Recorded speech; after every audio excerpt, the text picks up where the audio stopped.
Blog Talk Radio.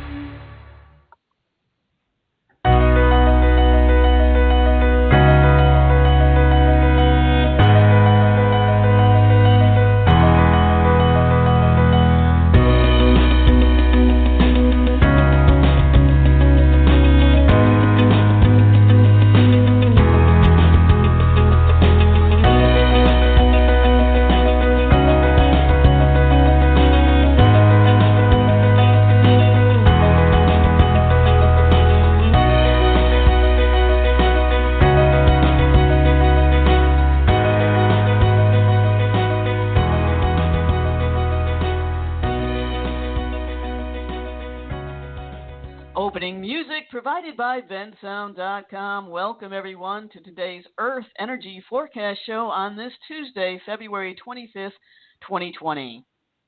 Thank you for listening today, or if you're listening later to the podcast. I am your host, Joan Serio. If you come away with one thing from today's show, I hope it is that you have the power to change the world. Each of us have a voice, a say, in what happens here on planet Earth. What you will learn today is one man's story of how he used his voice and followed his heart to make a lasting difference for the world. Today I have the pleasure to welcome Arthur Kanegis, writer, producer, and director of the documentary The World is My Country, about this man, Gary Davis. The film tells the riveting story of world citizen number one Gary Davis, a man lauded by Albert Einstein for grasping the key to whether the human species goes extinct by our own actions or whether we continue to exist. Martin Sheehan introduces Gary's story as a roadmap to a better future. Watch Arthur's movie and discover if you have inside of you the key to humanity's next great leap, a way we can really save our environment, outlaw war, and build a workable world. The website for his movie is theworldismycountry.com. Writer, producer, director Arthur Kanegis founded Future Wave, a nonprofit which aims to shift our culture of violence to a culture of peace. He produced War Without Winners with Paul Newman, shot by Haskell Wexler, and did the nuclear war research for the ABC TV special The Day After. He produced documentaries for American Friends Service Committee and the Center for Defense Information. I'm so pleased and honored to welcome you to the show, Mr. Kanegis, today. Oh, thank you. It's wonderful to be on your show. It's so heartfelt and heartfelt. Oh, well, thank you for that. Wow, I am so blown away, first of all, by your documentary. It was done with such, I'll say the words, with such heart, I have to say, that you really portrayed a man that followed his heart, that lived, he walked his talk, that did incredible things, and it was done in such a way that, you know, you have to be just really wanting to rally behind this man. It was just an incredible movie. And the movie is a documentary, let me say, about this 1940 song and dance man, Gary Davis, who saw a world at war, was immersed in that war, and devoted his life to ending war, promoting peace, and empowering people. So I have a clip from the trailer of this movie. Let's listen to the clip, and then we'll get started. Yes, the clip is with Martin Sheehan. At a recent sitting of the United Nations General Assembly, there was an astonishing outburst from Mr. Gary Davis, known as World Citizen Number One. I pass the word to the people. What I did was I got up before anybody could stop me.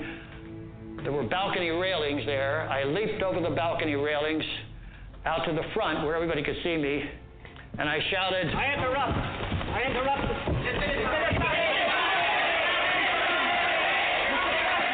interrupt in the name of the people not represented here. À l'Assemblée générale de l'ONU, Gary Davis, le citoyen du monde. Well, I started. The nations you represent divide us and lead us to the abyss of total war. What we need is one government for one world. And if you won't do it, step aside. And a People's World Assembly will arise from our own ranks to do it, because we can be served by nothing less. He was an actor, a song and dance man who leapt off the Broadway stage onto the world stage in 1948, taking on cops, border guards, armies, and whole nations, showing us that we don't have to be awed by their props of power and control. We don't have to accept a world ravaged by war and plunging towards environmental disaster. For 65 years, as a citizen of no nation, only the world, Gary Davis made his own props of freedom, demonstrating that we, the people, can tear down the walls of oppression and write our own story. We can build a world that is constructive for all and destructive to none. A world in which all of us can truly say, the world is my country. I think you could recognize that voice of Martin Sheen in the background there.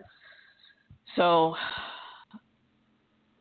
I might point out that Gary Davis is no longer with us on this earth now. He passed away in 2013. Must have been right around just shortly after the movie came out, I'm imagining, right, Mr. Kanegis? Actually, it was way before the movie came out, but he did get to see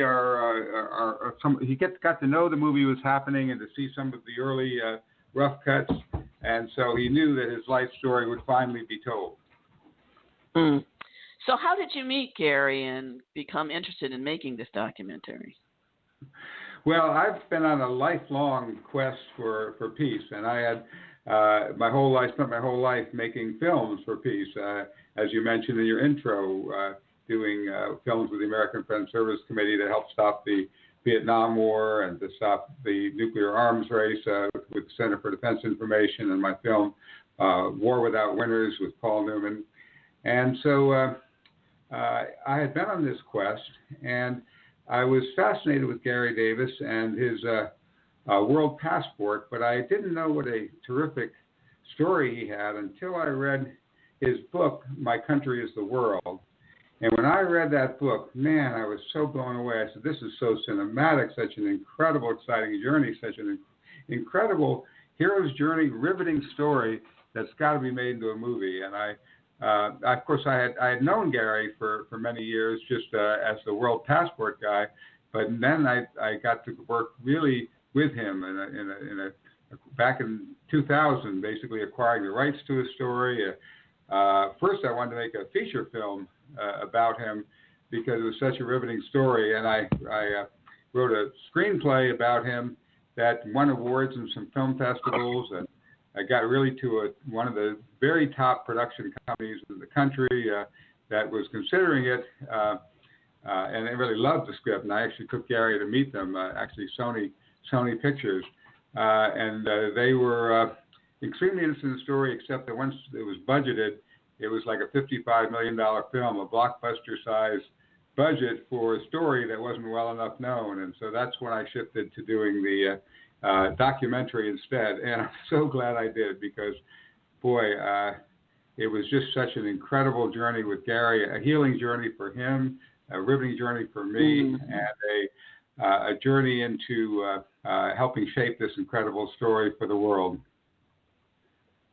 Yes, I'm so glad you did the documentary because I could see how the story would just get lost.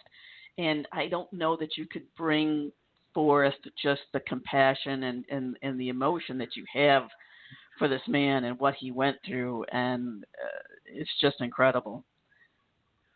So did you become friends? Oh, yes, Did you become exactly. friends with Gary? Yes, very much so, and it was a very symbiotic relation. I became his mentee, and together we would work out how do we build a better world, and what are some of the key elements, and lots of exciting ideas for how we can create a people-powered government, as he talks in there, a people-powered planet, a world in which. As Martin Sheen was saying in the intro, that works for everyone, where we break out of this old system and create something, rise above it. We don't break out of it. We don't fight it. It's just like Bucky said, you don't fight the old. You don't try to argue with the old. You just create something new that's so beautiful and powerful that it draws everybody up into it. And we do achieve the world we please, not only in our hearts, but in the heart of the world, in the reality of the world, of us coming together as the people of this planet. Yes. And so you started the documentary back in the early 2000s then? Yes, yeah. Well, that's when we started working on Gary's story and research. I traveled with him to France and various places around the world. We traveled to France, where he had where he first had this incredible experience. Basically, do you want me to give you just viewers since they haven't seen the movie? You want me to give them a little synopsis of what Gary's story was, so they know where we're at? Yes, I think that would be good. Okay. Well, as you mentioned, Gary was a song and dance man, and all he wanted to do was make people laugh until World War II came along. He finds himself in a bomber plane bombing the city of Brandenburg, and his own brother gets killed at Salerno. And he says, my God, why am I killing other people's brothers in their homes and schools and factories? I'm flying over. I don't see any border lines. These people are just, in their farmlands or their homes. We're in their city. And he's like shocked. He comes back from the war and he's so torn up. And then he sees the footage of Hiroshima. And he says, oh my God, I'm still in the active reserves. What if I'm recalled to bomb Moscow and end the world? I mean, this is insane. He says, I've got to do something. But what can I do? I'm just an actor. Anyway, he comes up with a lot of, through a long story here, he finally goes to Paris, where the UN was meeting in 1948, and he has the gall, as you heard in the middle of that film, to leap up in the middle of the UN session, as you heard, just like Greta talked to UN leaders or Leonardo DiCaprio. Well, here was one man who had the courage to talk to all the leaders of the world and really hand them the key to how we can actually outlaw war and save our environment. Well, of course, as you heard, there was actually applause from the people in the UN when he did it, but of course he was pulled down. But this riveted war-weary Europe. I mean, Europe was still in ruins, and to see this, little American come over here and take on the leaders of the world, everybody rallied around him. Jean-Paul Sartre, Albert Camus, Albert Einstein said, Gary, well, as you saw, the key to grasp the key to how we could save our planet. And 20,000 people rallied with him at the Velodrome on December 9th, 1948. And the very next day, the 10th, the Soviet bloc, which for years have been adamantly saying they were going to vote against Eleanor Roosevelt's Universal Declaration of Human Rights, the Human Rights Declaration championed by Eleanor Roosevelt, who was the U.S. delegate at the time. They said that they were So that very next day, the United Nations, the Soviets stepped aside and let it get passed unanimously. And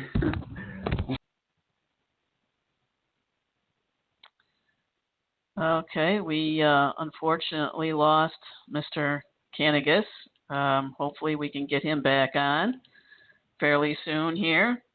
So I will talk to you a little bit about what's happening. Just picture what it may have been like back in World War II, and the world is at war. You lost your brother. You don't know what's going to happen. You see millions of people dying around you, that we've killed millions and millions of people. You don't know if the world is going to exist because now we have nuclear weapons. And so you're in this state. And here, I think we have him back on. Let me bring Arthur back on.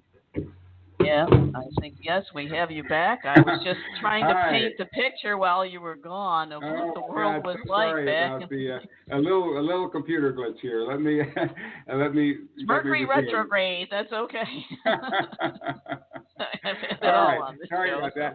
Actually, this is the perfect example because here everybody in the UN was going about their business, and suddenly this incredible interruption where this little guy leaps up and warns the nations what's happening.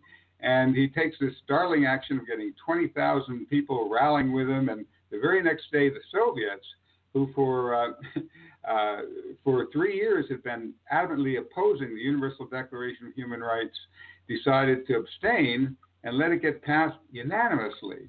And this declaration is really the beginning of the microcosm of world law. For the first time, it was stated that the nations recognize that every person on this planet has basic human rights, and that these need to be respected. Which means we're all citizens of one world. Now, once we recognize that, we have incredible power. So, just to finish, and we'll talk about more about how much power that gives us a little later in the show. But for now, just to finish Gary's story, he also became kind of the inspiration for the leaders who founded the European Union, and he's gotten a story that is so important to inspire us today in this world where we think we gain security by dividing and keeping the outsiders out, and really our security lies in connecting with the planet as a whole and getting into coherence with the whole planet. Mm-hmm. Mm-hmm. Yes, he was a man ahead of his time, let's put it that way. He saw things differently than most people, but still, I mean, he had quite the following, even back in the 1950s. He had like 750,000 people that started to say, okay, I'm going to be a world citizen. It was amazing. Yes, that's so true. What happened? He was the first person to go viral before there was an internet. That's right. And that what happened is that 700, hundreds of thousands of people started writing in. This is when there was snail mail. People in little villages had to walk miles maybe to get to a post office, and people were writing in, "I'm a world citizen too," from all over the world. He had huge piles of mail when he was at the UN, camped out at the UN because of course. Anyway, when he was camped out at the UN, he had so many thousands of letters that there were mailman after mailman coming dumping sacks of letters at his feet, and so this was like the beginning of us coming together as a constituency of the planet. Yes, every time I hear that story, I think about Miracle on 34th Street, that visual with the judge, and then they just pour all those letters. He's just buried in these letters, and that's all I can think about. It was Carrie's version of that. It was just incredible. It's just incredible. And yeah, and back then, we didn't have the technology we do today. We didn't have social media. But boy, did that word get out. And it's just amazing. And, I never, my parents, my father was in World War II. My parents lived at that time, and I never heard about this from them or my other relatives. I never heard this story before. And it's like, why haven't I heard about this? Well, that's what everyone says when they saw the film, and that's one reason I had to make this movie, because it's a lost piece of history. At one point, the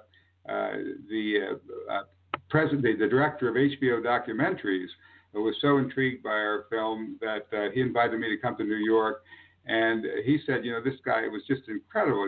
He couldn't believe he was like a combination of a Forrest Gump and an imaginary character. He couldn't believe it really happened, except there it was in black and white archival. And unfortunately, Time Warner got acquired and his whole division got eliminated, but we almost had a close one of reaching a heck of a lot of people with this film. But now we're going to count on your viewers and other people to watch it and do our own, get our own distribution out to the world. But yes, you're right. It's a phenomenal, inspiring story, and one which really is empowering to each individual on the planet. One of the things that made Martin Sheen fall in love with Gary, he said, was when Martin's wife showed him our film. Because I've been working for a year to try to get to him, and all the agents and everybody say, "Oh no, he's not interested." But his wife showed it to him, And he said when when those 20,000 people rallied with him at the Velodrome, and when they wanted to like make him the leader and give him power, he walked away from it, went back to his hotel room, tore up the flyer that was advertising his show, and said, no, this is wrong. I don't want to, this is all not about one leader. This is about all of us being the leaders. And I don't want one leader, even if it's me, And he walked away from that whole thing. And many people, they were disappointed. Gary, why did you walk away from it? We had our chance. But he said, you're the spark. And he said, no, it's all of us. You have the power. You have to carry on. And that could be one reason why the story partly got lost. If he had taken power, it might have been known. But it's also why now it's the right time to bring that story out, because now we all need to be that leader. In our film, I asked Leonardo DiCaprio that very important question. Maybe I'll get to that later. Let me stay on Gary, and I'll get back if you'd like on that question. Yeah. Yeah, I was going to ask you about the timing of this film. And obviously, you went through, and I don't know the film industry very well. Obviously, you know it very well. What you had to go through to get this film out, and it was going to be first, regular motion picture, and then you turned it into the documentary. But timing is everything.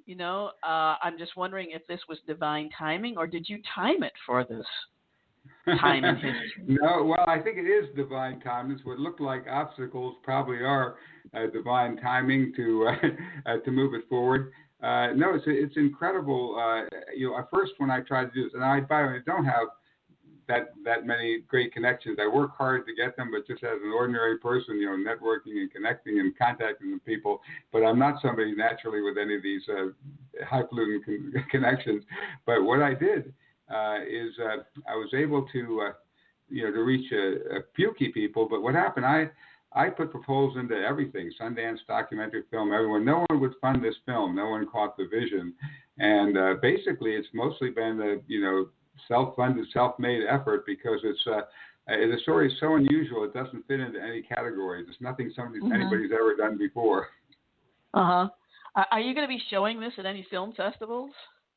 Yeah, we did show it at a couple of film festivals. We had a standing ovation at Woodstock. We had a standing ovation at the Minneapolis International Film Festival, and they had 3 showings of it, all with packed full houses. But we didn't get into Sundance or the Top Fest to help launch these films. So basically, we're going to do more grassroots online distribution. Yeah, I was going to say, because I think the Sedona Film Festival is going on now, and this would be a big hit there. Yeah, it would be wonderful. I think we did submit to Sedona, but I don't know. Really? Okay. I'm not sure. Maybe what happens with I've talked to some. I've talked to some of these people at film festivals, and they get so many requests that very often, unless it comes recommended by somebody they know or someone in the industry, it's really odds are many times they don't even get to see some of the very important films. Well, so can people watch this film like in what I've seen are like watch parties? Well, yes. Right now, the film is a bit. Since it's a special pre-release version, we haven't yet gotten a full wide release. But what we do have is a special pre-release version that you can buy or rent, download by going to our website, theworldismycountry.com.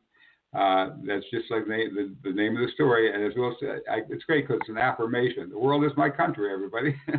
So you go to theworldismycountry.com, and you click on the store tab after you watch you might want to watch our wonderful shorts there and so on. But then click on the store, and you can scroll down to the Vimeo button there, and it is on Vimeo pay-per-view, this special pre-release version, and you can be someone who joins us in being part of being World Citizen Ambassadors to help get this story out to the world. That's great. So if any of my friends from Sedona are watching, if it's not at the film festival, you can create your own little film festival. Yes, or we even else. have a little guiding kit about creating that. In fact, one of the things I'm working with, I'm a member of Rotary International, and we have a Rotary E-Club of World Peace that meets Tuesdays online. And recently I was at the Rotary World Peace Conference that was held in California, and there are a number of people there interested in working with us on having a Rotary Peace Film Festival, because there's several other crucial films that could be part of this. Films like the wonderful film A Brave Peace, about how Costa Rica was surrounded by hostile military powers in the 1940s. So they got rid of the military. Then nobody could attack them because there was nobody left to attack. And they've been safe for all these years. And wow. they've actually thrived. They have a complete, everybody gets education, free education. Yeah. They've got 99% renewable energy. They've got so many things that others lack because they took this higher path. Well, that's beautiful. And gee. And that's called, by the way, a bold, not a brave piece. I said it wrong. It's called a bold piece. A bold piece, yeah. And that is available, and there's many other good films. So if you go to our website, theworldismycountry.com, and we're going to be starting a club soon you can join, and you can find out all the ways we can help work together in powerful ways to make a better world. Well, that's great. Yeah, something that the U.S. hasn't really caught on to as far as get rid of the military and we'll be safer and whatever. You know, here's the thing. Many people are so distraught because, I mean, the U.S. is going in totally the wrong direction, and many other countries are around the world. But, you know, I'll tell you what the story is. It's the same thing we were just talking about. And if I go into my personal story, I could tell you a little more about some of the roots of this. But as Bucky Fuller said, you don't change things by fighting the old system. You create something new. And I think the problem with the old system is that, you know, in 1776, this system of representative democracy was an incredibly positive idea, and majority rule and all the things that we think are what democracy is, you know, grew out of a horse and buggy days where, you know, you had to go long distances to meet, so you had to select somebody else who could meet for you. Well, as Gary says in the film, you know, today with the internet, we can all meet in the same room, the global room. And, you know, what's happened is our power, we've given our power away to representatives. And he kind of proposes a really unique system where we could end up interactively creating what he called a people-powered planet, a way that we the people could actually govern, not with win-lose democracy, not with majority rule, so you got one side beating out the other side and then everybody loses the other side. All the current systems are a race to the bottom. They bring out the worst in humanity. They bring out the worst in each of us. But if you take people in any of these disputes, you know, whether it's Republicans and Democrats or Arabs and Israelis or anything else, and you put them in the same room together, and you don't say who's right and who's wrong. If you do that, man, you're going to have sparks flying. But instead you say, okay, first of all, let's get to know each other a little bit, get to know who we are. And then secondly, you know, what is it we really want in life? What is our goal? Well, we start finding, I want a better life for my children. I want to be secure. You know, I want to have, and you start finding that a coherence starts to develop, that we all start wanting the same kind of things.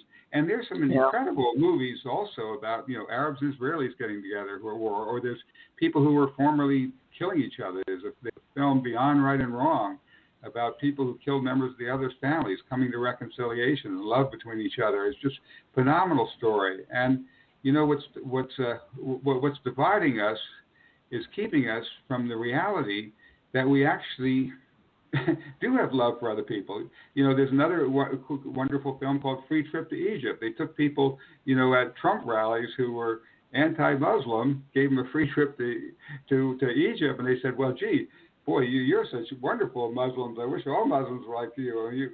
Boy, you're such wonderful. They begin to fall in love with each other.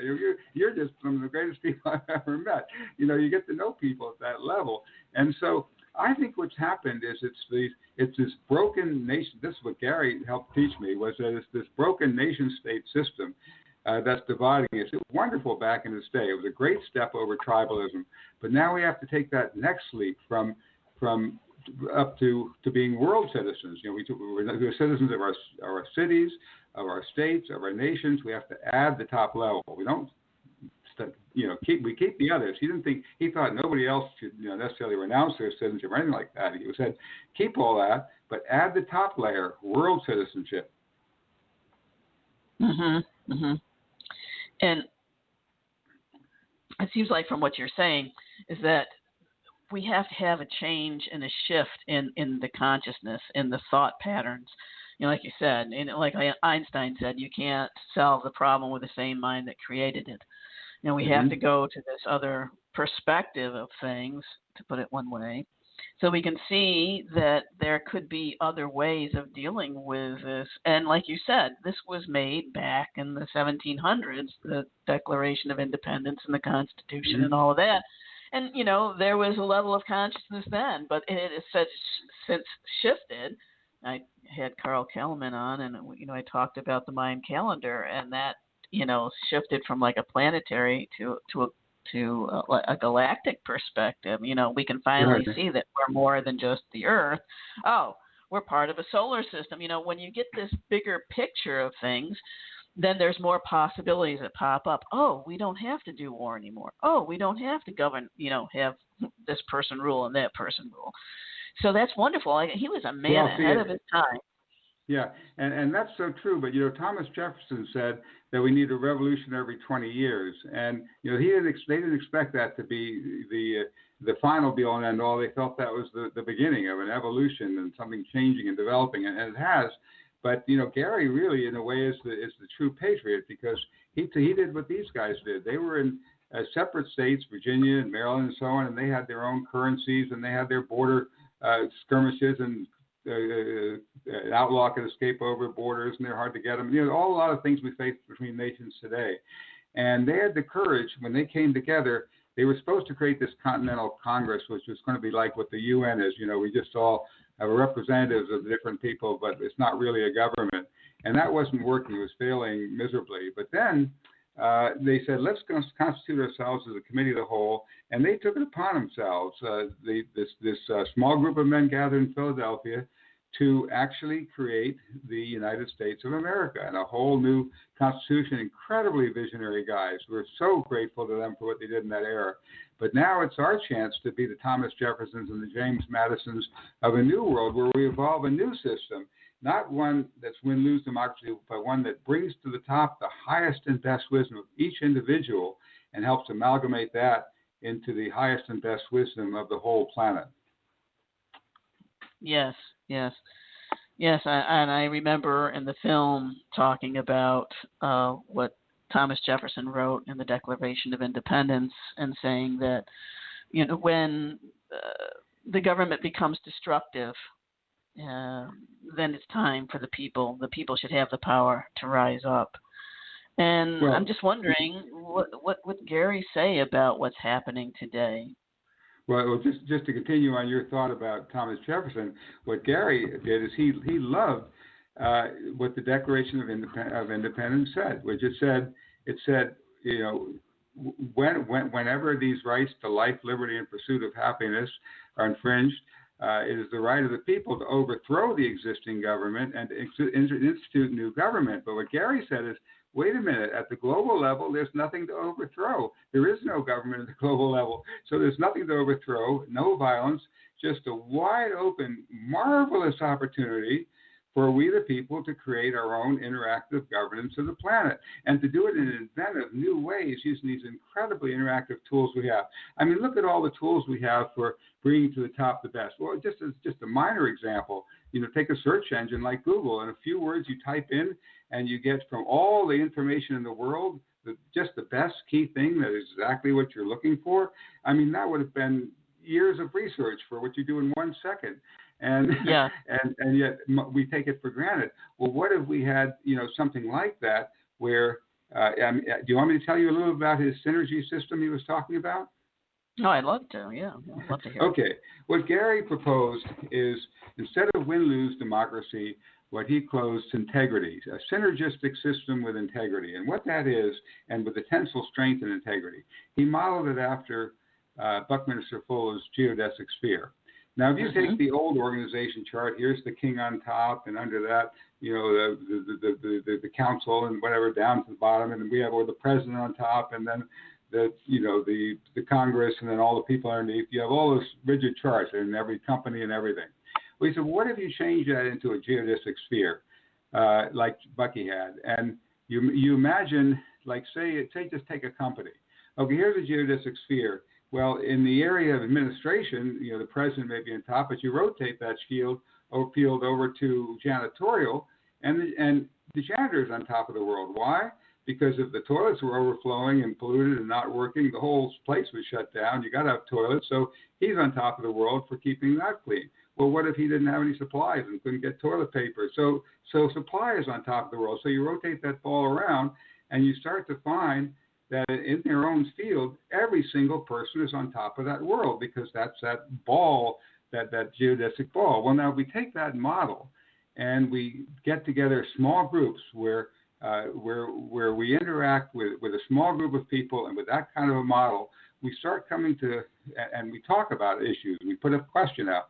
Okay, do we want to pass? Say we want to pass. In the film, we showed the example, a Clean Air Act for the world.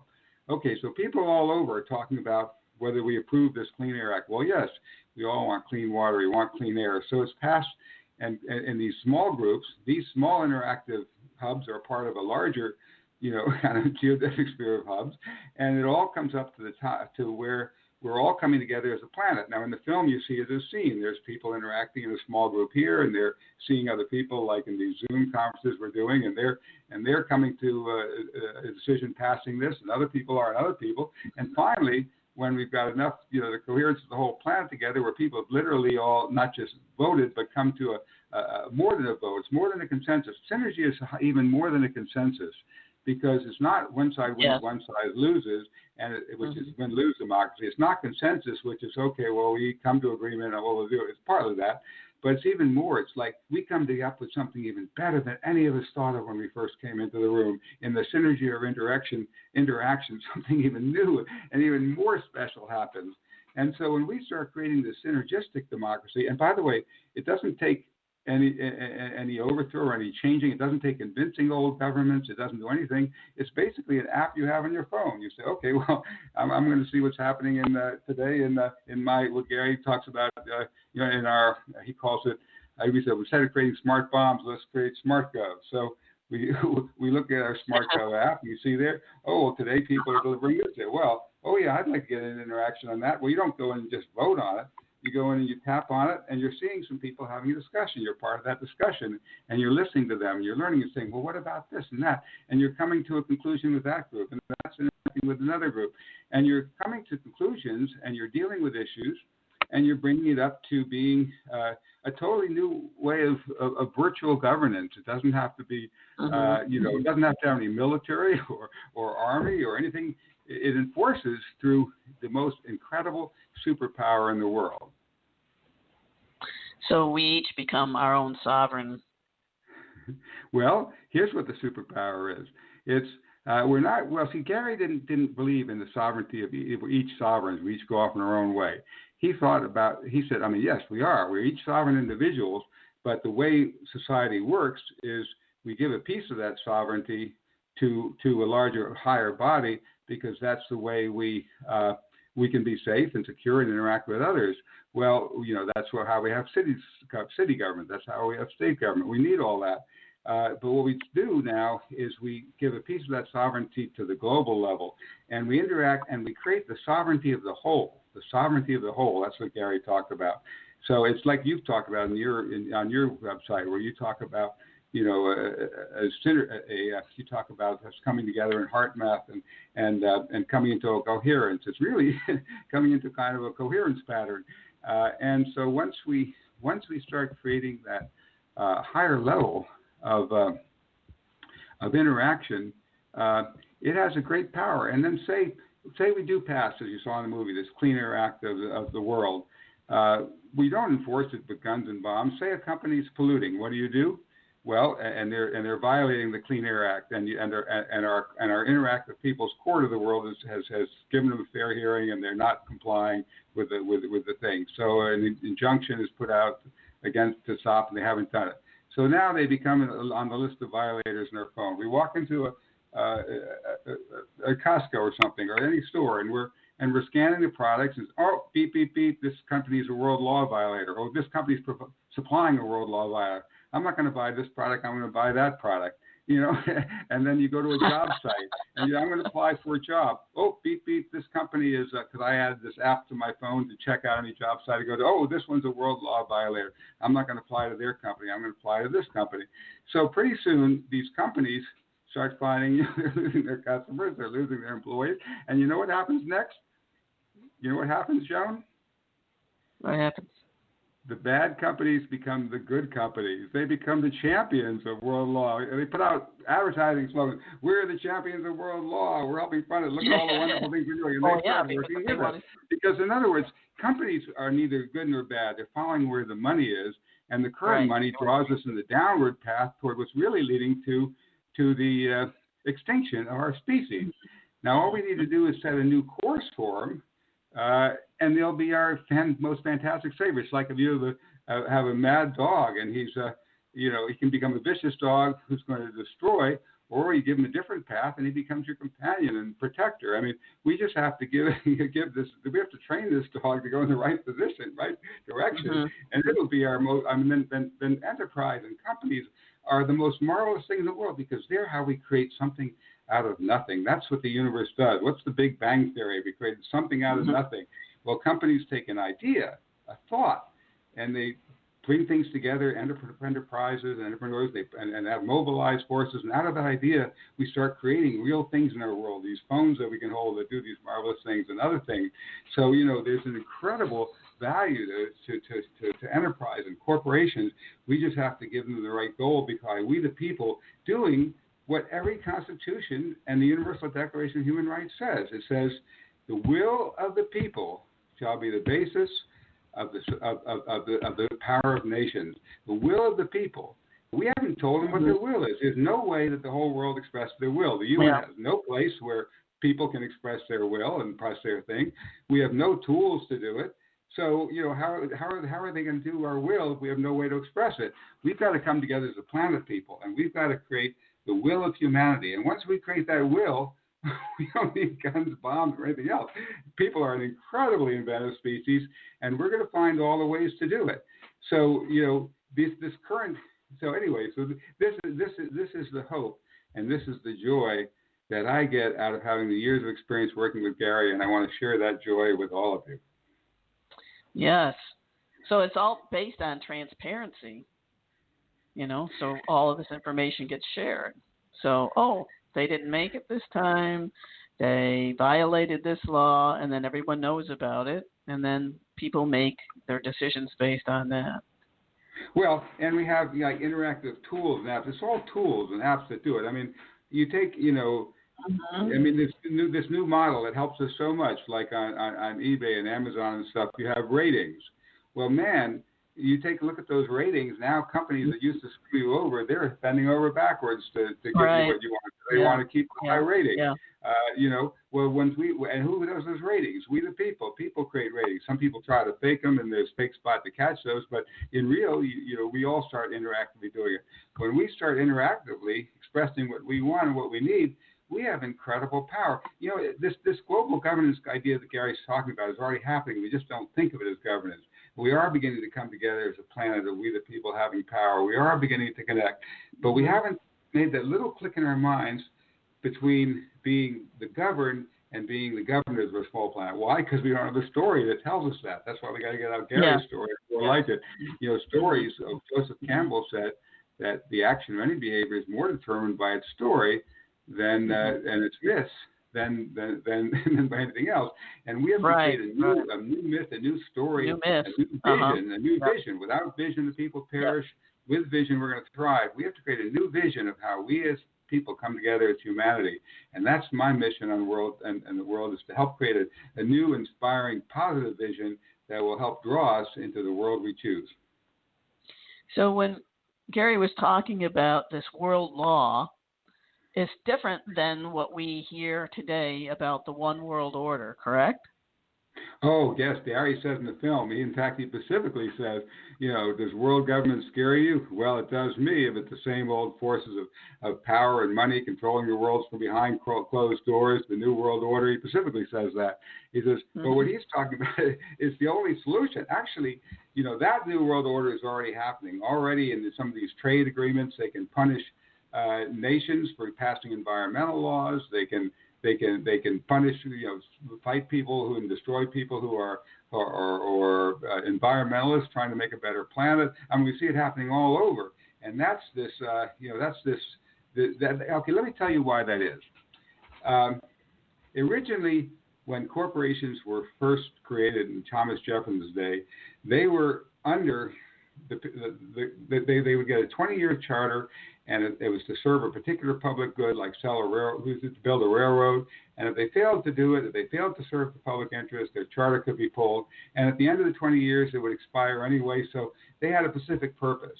But what happened is that because they began to acquire all this money and power and go global, and because we the people were locked in these boxes called nation states, then they started to come out on top of the people, because they could say, well, if you control our pollution, we'll move elsewhere. If you try to tax us, we'll move elsewhere. And so they began to have all the power. They began to have the money to pay off legislators and everything else. And they began to control the world. So it's not really democracy. It's this whole manipulative, crazy system. And because we the people are locked in these boxes called nation states, we're weak. And the more we're more divided, we see this strange phenomenon of some of the same people funding movements that are hating the other within their societies in various different countries. Because why? Because if you get everybody locked in these boxes called nation states and get them all fighting each other, then they won't come together and call your game of where all the money is really being sucked into this, the military-industrial complex and the huge the oil companies and all this stuff. Those things wouldn't stand a chance once the power of the people came out, the real superpower. I mean, in the film, I asked Leonardo DiCaprio, who's the hero, who's going to save her? Okay, I'll tell you. Let me finish. Let me let you talk. I'm going on and on. Let me come back to this, but give you a chance to get a question in. Well, I'd like you to tell us about the World Service Authority as it is today, and what that is, because I think that's important we get that out there. Yes. Okay. I'm glad you asked. One of the things that, as you heard in Martin Sheen's little intro, that Gary did is create his own props of freedom. You mentioned that Gary sees the world differently than other people. Other people come across a borderline and they see, this big scary border, there's barbed wire and all these officials, and my gosh, it's just little me. Will they let me through? Whatever. Gary'd come up to a borderline and he'd say, oh, well, this is a set. This is a set. This is a set designed to kind of intimidate us. It's telling a story, and they want us to play into their game. But he says, I'm just going to get them to play into my game instead. And so there's incredible times where he's on the borderline, and he's like the borderline between France and Germany, and they stop him. This is before he created the World Passport, and they say, he's been in France. He's been ordered to leave France. And he wants to go to Germany to rebuild where his bombs, the city where his bombs destroyed.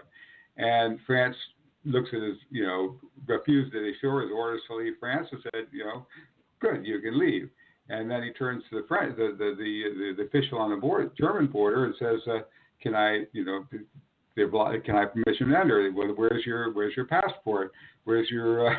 He said, well, I don't have any papers. He said, but the Universal Declaration of Human Rights in Article 13 says that everyone has a right to leave any country and return to their own. So I'm coming on the authority of the United Nations document. Well, they say you may go no further. So there he is, stuck on the borderline. He spent 2 months on that border. Incredible part of our movie you'll see there.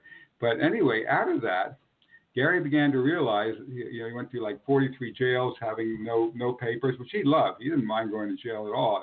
Great place to proselytize, meet interesting people, get more world citizens going.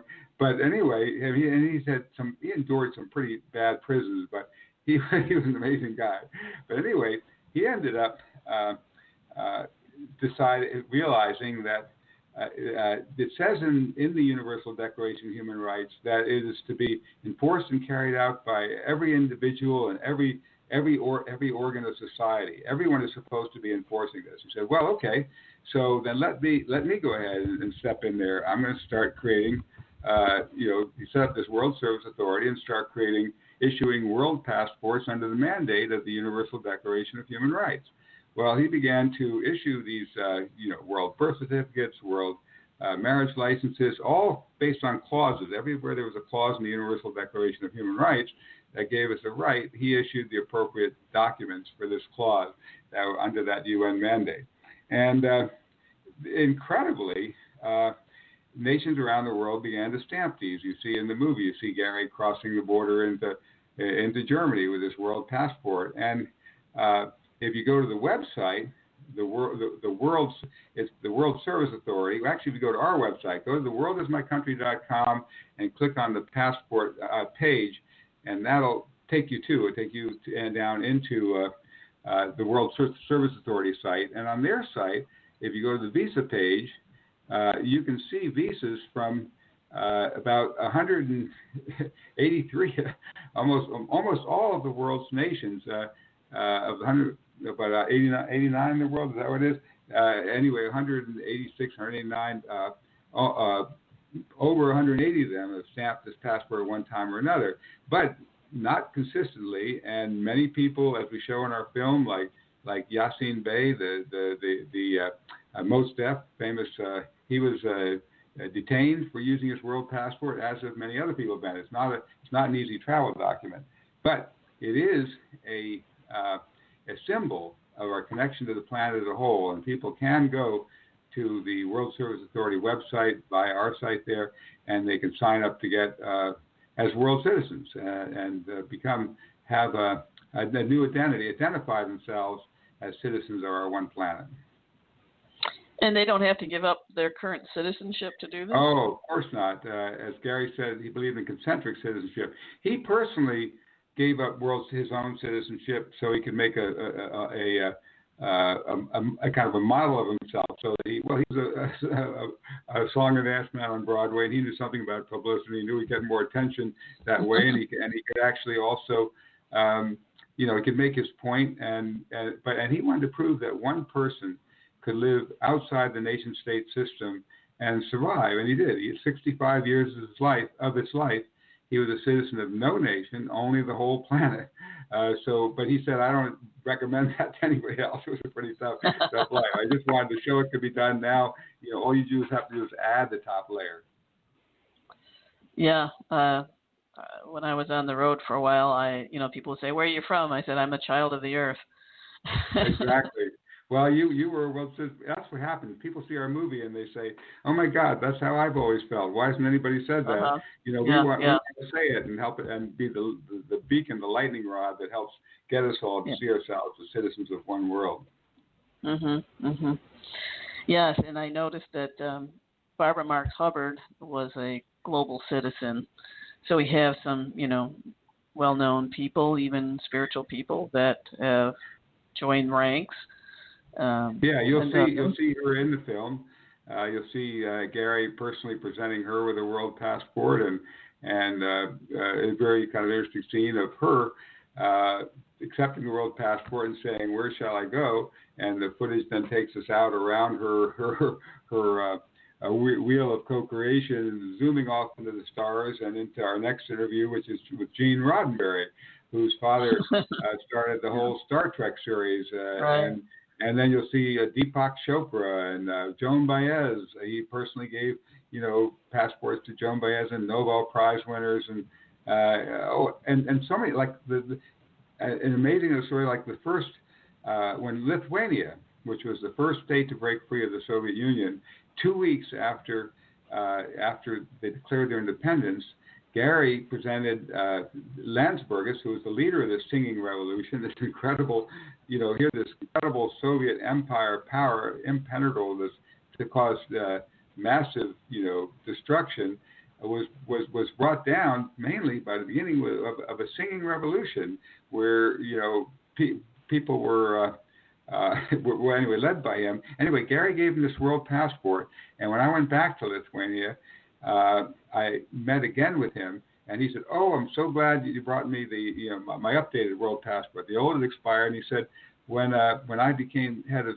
state, I wanted to travel east, and I had my old Soviet diplomatic passport, but I didn't really want to use that. I mean, we just declared independence from them. I'm going to use their passport. She said, so I pushed them the world passport, and they stamped it. I have a little clip of him on our website saying that. But he's given it to heads of state, and to other people. And, yeah, a lot of people seem to resonate with being citizens of the world once they're given that option. Well, that's great. And I see that cities around the U.S., like Burlington, Vermont, declare a portion of the city as world territory. Well, actually, so you don't have to. Whole cities, the whole have passed resolutions of world citizenship, starting with Minneapolis, and the state of Minnesota passed resolutions declaring themselves world cities, and in many even cities like Los Angeles and stuff, the city councils have passed declarations of world citizenship. They're symbolic; they're not, anything more than that at this point. But it is inspiration. Cahors, France, was actually the first one in the world. Minneapolis was the first one in the United States. But all through France, there are cities that have declared themselves, world cities. Mm. At the inspiration of this movement that Gary set off, he called it mondialization. That was the French term. Mondialization. How would we know this I didn't know that. I mean, I've been to Burlington, Vermont many times. I had no idea. Well, how it was would a people resolution that live there know about this? Well, it hasn't been promoted much. It's not. That's one of the reasons we made this movie. We want to start putting attention to the idea of world citizenship. It's not in the forefront of people's thinking. But if you go to our website, theworldismycountry.com, and you click on the Shorts tab, under the Shorts, you'll actually see an incredible little film about Minnesota and Minneapolis and the way they declared themselves world cities and world citizens. And you'll see some incredible clips in there. So go to our website and check that out. Oh, that's very interesting. So what future plans did Gary have for this world that maybe he wasn't here to complete or left with other people to work on? Well, that is the key thing, and he did say it's left to you, it's up to you. He said humanity is a very inventive species, and once we set in mind an intention, that we're citizens of the planet, we're going to govern it, then we have incredible ways of rising up to be able to do that. He gives us a little glimpse of that in the film, but the main thing that he left for us to do is to begin to evolve what he calls in the film the people-powered planet, and that is basically, as we've been talking about, an interactive system where we not just symbolically say, okay, we're all one, and not just say we all love each other, because there are people you can say we all love each other, but somebody can still, there can still be criminals and bad things that happen to people. That's why we need governance, because we need to find a way to come where the community as a whole is much stronger than us as individuals. We need to be part of that interconnection, and we need to begin to create the true purpose of. We need to take that next leap beyond what our forefathers did into us. We are well, now I'll tell you what Leonardo DiCaprio said. I said to Leonardo DiCaprio, see this in the movie. It was a press conference he was at, and scientists, and I remember particularly one particular scientist who said to me, it's too late. Humanity is doomed. I mean, you check all the scientific projections. We're on the way out. And I said, well, you're a scientist, and you say that, but I'm a movie maker, and I know that at the last minute, when things look darkest and most doomed, along comes the hero and saves the day, and we have a happy ending. So I said to DiCaprio, who's the hero who's going to save our world? And he said, well, the hero is all of us. It's you and me. He said, this has got to be the most massive, this movement for the environment, the most massive worldwide movement, because who wouldn't want clean air and clean water? Well, that's what Gary said. Once you get people together, who's going to vote against clean air and clean water? Or who's going to say, no, we don't want to? Once we start once we break out of the nation-state box and we allow ourselves to come together, we are the superpower. The humanity is the superpower. And we are the superpower who can save our world. And all we have to do is break out of these blinders of nation-state thinking. That's what Gary said. That's what you said. He said we're born. They stamp American on your butt, or they stamp French or German or whatever. But we're not. We're all just human beings, and we're all members of one humanity. And when we connect with that, and that doesn't mean giving up our diversity and our culture. It means celebrating. It means protecting them. I mean, once we create interactive people-powered governance, there'll be such diversity celebrated and enjoyed and appreciated and danced and sung, and we're going to have to stop. What forces people to all become one is, oh my God, we got to protect themselves from the other, so we've got to suppress this group or that group, or all we've got to do all this. It's freedom. Once we create this top level way of ensuring the human rights for everybody, then we're free to express our differences and our diversity, free to enjoy the incredible world that we live on, this incredibly beautiful planet, and to begin to save and clean it up and have a thriving future. Yes, so we begin by creating the app and getting it out to everybody everywhere? Well, we begin by creating the vision. I mean, right now, if you create the app, nobody would go to it because they don't even know what it is or what you're. So where do we start? we start by helping get this movie out widely. We start by going to the website, signing up. Then we joined we're going to set it's not on the website yet, but shortly we're going to be launching an interactive club. We're having a course in how to save the world and an interactive conversations with amazing world citizens. And you begin to join this dialogue. We first, start talking and interacting and creating the vision. And out of that creating of the vision starts coming the coherence and the power to begin to actually to realize the vision. But first we've got to interactively continue to work on, create the vision. And this class is going to be found through that website, theworldismycountry.com. Yes. Once you sign up, you go to that website, you click on, there's a little tab where you click on to sign up for hearing about future, opportunities. You just sign up for our website, our mailing list, and you'll be notified as soon as we have it. And we're going to have that up on our website probably within the next month. We're all working on it right now. So. Oh, very good. I'm excited. I'm going to sign up. I know that much. Wonderful. It's great that you'll sign up. We have one on it. Cha-ching, you're our first class member, so sign up. All right. Well, I've so enjoyed having you on today, Mr. Kanegis. Is there anything else you want to share with us today? I don't know. Let me maybe, if we're finished with that, I could tell you a little bit about my personal journey that got me here, if that's of interest to you. Sure.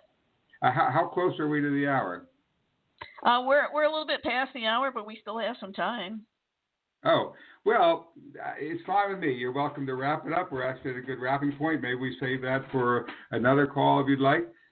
Maybe let's just do that. Let's call it a wrap and say more's coming, folks. More to come. Yes, I could have you back on the show that way. All right. It'll be a nice teaser for the next one. Okay. Well, Sounds great. Perfect. Thank you so much for coming on today and sharing this incredible story of Gary Davis. And I'm so glad that he had the courage to do what he did. And I encourage everyone out there to watch this incredible documentary. The World is My Country. And I really want to thank you and say I think you're a very special person. I've been looking through your website and the kind of programs you do, and I think you are one of the beacons of light in the earth as well. Oh, well, thank you so much. We're all working together for the same thing, right? Yes. Yes, we're all on the same team. The world team. Exactly. World team. Go world team. World team. All right. I like that.